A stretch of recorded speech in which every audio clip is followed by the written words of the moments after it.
চায়ের কাপে মেপে একটা ডিম ও আটা দিয়ে নরম তুলতুলে এই কেকের রেসিপি অনেকেরই অজানা। আসসালামু আলাইকুম।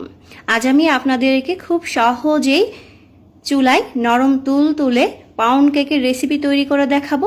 যারা বারবার কেক তৈরি করতে গিয়ে আটা ময়দা নষ্ট করেছেন, এই রেসিপিটি দেখলে আপনারাও সঠিকভাবে পাউন্ড কেক তৈরি করে নিতে পারবেন কোনো রকম ঝামেলা ছাড়াই।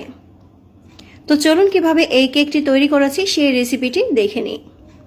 এই কেকটি তৈরি করার জন্য প্রথমে আমি এখানে একটা ডিম নিয়ে নিচ্ছি। ডিমটা যদি ফ্রিজে থাকে সেক্ষেত্রে 1 ঘন্টা আগে বাইরে বের করে রাখবেন। ডিমটা দিয়ে দিলাম। এখন আমি এরকম একটা চায়ের কাপ নিয়েছি। এই চায়ের কাপের 1 কাপ চিনি এখন এখানে দিয়ে দেব।